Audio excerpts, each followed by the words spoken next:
We're just days away from UFC Paris, Moicano versus Benoit Denis, which means it's time for me to break down every single fight on this card, giving my prediction and breakdown, starting with the early prelim opener, going all the way up to the main event of the evening. So without further ado, let's jump right into it with the first fight of the night, Bolaji versus Chris Duncan. So, Bolaji, his last fight, he went to a split decision against Timothy Cutelaba in February. That fight was a short notice replacement. He was originally supposed to fight Damir Hadzovic, but Hadzovic pulled out, and then Timothy Cutelaba stepped in on short notice, had a great performance against Bolaji. But Bolaji actually outstruck him, landed some bombs on him, and Chris Duncan, last fight he lost to Manuel Torres, got tossed around and lost in the first round by submission. Bolaji has an 1.5 inch reach advantage, and I think he's going to be the faster guy on the feet, and I think he's going to win a decision here. I don't see him knocking out Chris Duncan, but I do see him outboxing him to a decision win. That'll be the official pick there. Bolaji by decision. Next fight up the card, we've got Nora Cornolle versus Jaqueline Calvacanti. So Nora, in her last fight, beat Melissa Mullins by a round 2 TKO, and she beat Jocelyn Edwards by decision, unanimous before that. Underdogs in both of the fights. I actually got talked out of not picking her last fight, but if you watch my breakdown video, I think I did pick her, but then I ended up switching the pick by the card. I should have just stuck with it, and I'm not getting talked out of it this time. I think Nora Cornolle is very good on the feet, and Calvacanti was at moments getting outboxed by Josiane Nunes. Not outboxed, but she was getting hit with some bombs against Josiane Nunes, and she had like a huge reach advantage over Nunes. So I don't think she's going to win this fight, and I'm going to take Cornolle at plus money. I think that's going to be the good pick. I think she'll be outboxing Calvacanti, denying some of these the clinching positions, and she's going to win a decision here. Nora Cornolle by decision will be the official pick. Next fight up the card, we got Daniel Barez versus Victor Altamirano. So Daniel Barez, I didn't really remember him until I went back and looked at his topology there and watched his last fight. He's a victim of Jafel Filho. Last July, he got submitted in the first round, so no wonder I don't remember him. That was his only UFC fight. Victor Altamirano is 2-3 in the UFC, which isn't the best record, but like, his last 2 fights, he's fighting quality competition. Felipe dos Santos, who is pretty good, as well as Tim Elliott, who is a nice veteran, who will give him octagon experience. I think Victor Altamirano will be the more polished guy here. On the feet, on the ground, he will mix in takedowns. On average, he mixes in 3.5 a fight. I'm going to take Victor Altamirano by a decision here. Pretty easy pick, I think. Next fight up the card, we got Taylor Lapilus versus Vince Morales. So Taylor Lapilus is this cardio kickboxer guy, coming off a win over Cody Stamen, losing to Fareed Basharat the fight before that. Vince Morales has had a stint in the UFC before, going 3-5 after winning on the Contender Series, losing to competition like Song Yadong, Chris Gutierrez, Miles John, and Jonathan Martinez. But I just don't think he's that... I think Taylor Lapilus there's going to be a boring striking display of him. He has a 3-inch reach advantage here. I've said it already. He's this cardio kickboxer guy. His performances are He'll mix in a takedown here and there, but it's nothing too crazy. He'll win this by decision. It won't be anything to write home about. He'll take this home. This Taylor Lapilus wins this. So next fight up the card, we got Daria Zhelezniakova versus Allin Perez. So, Zhelezniakova is coming off a win over Montserrat Rendon in her UFC debut, but you look back in the regional scene, she got finished by Melissa Mullins? Like, what are we talking about? What are we even talking about? Allin Perez on a 3-fight win streak, beating Jocelyn Edwards, Lucy Pudilova, and Ashley Evans Smith. Ashley Evans Smith was old, like really old, and that win doesn't mean anything. But 3-fight win streak, UFC caliber competition. Montserrat Rendon's not that good if we're talking about Zhelezniakova's UFC win. I think Allin Perez will just get this wrestle hump victory by decision. That's kind of her style. She'll get her takedowns off. She'll get that skimpy little ground and pound that she loves to do. Allin Perez taking this home. She's going to twerk in front of her 4-year-old kid in the front row again. It's going to be great viewing experience. Can't wait to watch it. Allin Perez by decision will be the official pick. Next fight up with the card, we got Ludovits Klein versus Roosevelt Roberts. Ludovits Klein's a massive favorite here. Obviously, you got to pick him. He's coming off a good win over Thiago Moises. That ages incredibly well. Roosevelt Roberts coming off a loss to Mateusz Rebecki by round 1 submission. Doesn't look too good after Rebecki kind of got fraud checked in his last performance. Ludovits Klein, I think, will get a TKO here via body shots. He is at a height disadvantage, so listen to my theory. He's only at a 0.5 inch reach disadvantage, so he's still going to be able to touch Roosevelt fine. But since that height advantage is a little substantial, I think he's going to be digging the body. He throws a lot of teep kicks, and I think he's going to break Roosevelt over the course of this 3-rounder with body shots. Get a round 2 or 3 TKO here. I'm going Ludovits Klein by a round 2 TKO or round 3 TKO. Round 2 will be the official pick. I'll go Ludovits Klein by TKO, though, will be the official pick. Next fight with the card, we got Oumar Sy versus Woon Jung. Oumar Sy is coming off of a first-round submission win over Tuco Tucos. Woon Jung got submitted in the 3rd round, by Carlos Ulberg in his last fight. Oumar Sy's 10-0. He has a 5-inch reach advantage here. Massive favorite. And Woon Jung is coming off a submission loss. I'm not going to overthink this. Oumar Sy by submission in the first or second round. I'll go second round. Oumar Sy in the second round by submission. No, fuck it. Oumar Sy round 1 submission will be the official pick. I'm not overthinking this. Next fight up the card, we've got Ion Cutelaba versus Ivan Erslan. And listen, I'm picking Ion Cutelaba. He nearly finished Felipe Lins. Still in that last fight, he nearly finished Felipe Lins in the first round. Even though he lost. He is 4 out of 5 of his last fights he's lost, I understand. But Erslan is coming from KSW. He got knocked out 2 fights ago. He won his last fight, but he's like he's fighting not in a competition. The guy he fought last fight was 10-1, so that looks good on paper, but he lost to a 16-5 guy the fight before that. So I don't really know. And Ion Cutelaba, despite losing, he is still getting UFC experience. You know, it's still his UFC experience. Listen, Ion Cutelaba is going to knock out Ivan Erslan. I really think so.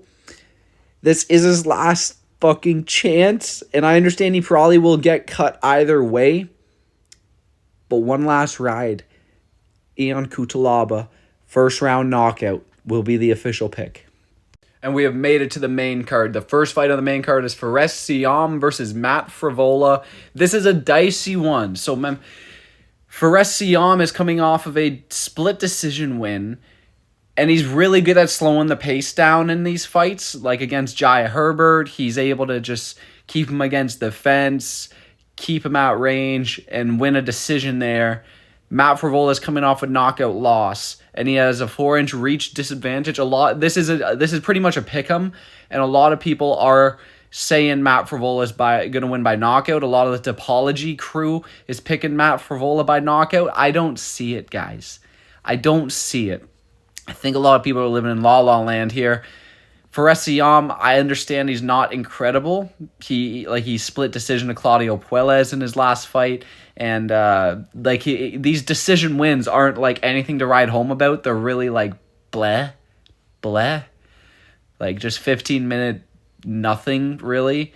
But he's the one making the opponent do nothing, and I think he's going to be able to hold Matt Frevola in the clinch, on the ground. I think he'll be able to take this victory home by decision. It won't be pretty. It won't be a nice striking affair or anything. It'll be a boring Perez Ziam decision win. That'll be the official pick.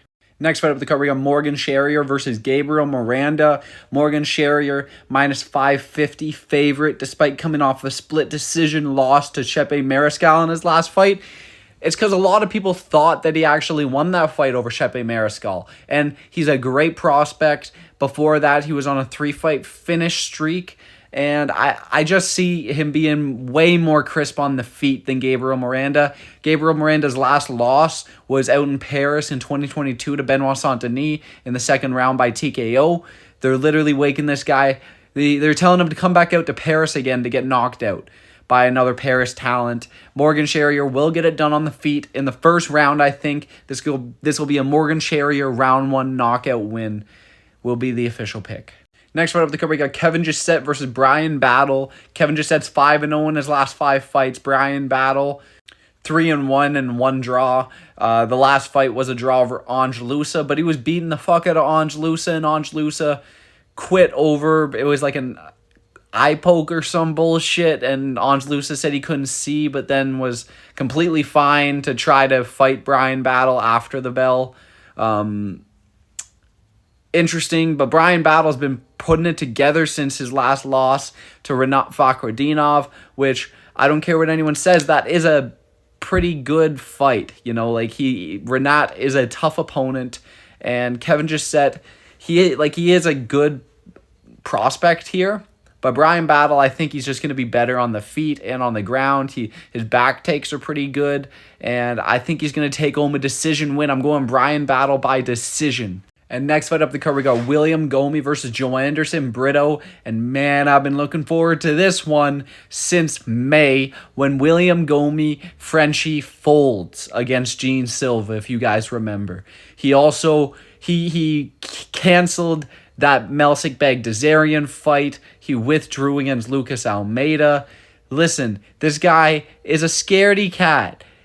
He's a scaredy cat. He's got the little pussy gene from Paris. I'm telling you, Joanderson Brito will make him fold. This guy's a live dog. Gomis the actual underdog here, but Brito has that dog gene in him. He'll bite down, and no matter what, he's going to look for a finish. Gomis, this cardio kickboxing pace, not a chance in hell. Joanderson Brito is the better prospect here. Way more finishing potential, power in his hands, nice grappling ability. Joanderson Brito will get a round 2 TKO win over Frenchie William Gomis. We're going Joanderson Brito, round 2 TKO. Will be the official pick. On to the co-main event of the evening, Nasruddin Imavov versus Brendan Allen. This is a harder fight to predict, I think, because Brendan Allen could get a fluky submission sometime in this fight. I understand that. But Nasruddin Imavov has pretty good, clean striking. He was outboxing Cannonier in that fight before he got that standing TKO in the 4th round, I believe it was. It was a weird, questionable stoppage, but like if we let it go, he was going to finish Cannonier more than likely. And Brendan Allen coming off a decision win over Chris Curtis. Very close fight, though. It came down to a moment in the 5th round with like 20 seconds left where Chris Curtis, he tweaked his knee, and Brendan Allen smelled blood and let an onslaught go, and Chris Curtis ended up on his ass in the last 5 seconds, and that gave Brendan Allen the win. It was a weird moment. Kind of saved Brendan Allen in that fight. It was like a really close fight. I could have seen a robbery, or not even a robbery. I could have seen a split decision go into Chris Curtis, to be honest. It was that close. And Imavov has better striking than Chris Curtis.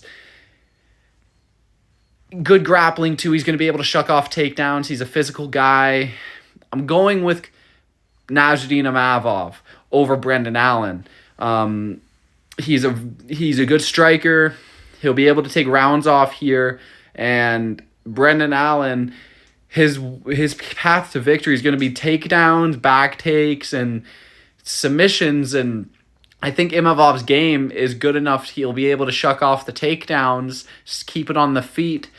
And at that point, it's going to be a very heavy striking performance for Nasruddin Imavov. A great striking performance where he's going to be teeping him, the oblique kicks, nice 1-2s. And I think Nasruddin Imavov will get a round 3 or a round 4 TKO win over Brendan Allen. I'm going with Nasruddin Imavov by TKO will be the official pick. And on to the main event of the evening, Renato Moicano versus Benoit Saint-Denis. You probably already saw I made a short video yesterday explaining who I was picking. So I'm not going to spend too much time. I'll spend a little bit more time, but Renato Moicano, his last fight, he did win over Jalen Turner, but like, let's talk about what happened in that fight. The first round, he did get takedowns off on Jalen Turner, was on top of him for a good portion, but it started off with a kick to the body that hurt Moicano instantly, and then he got the takedown. And then a few minutes went by and they got back up.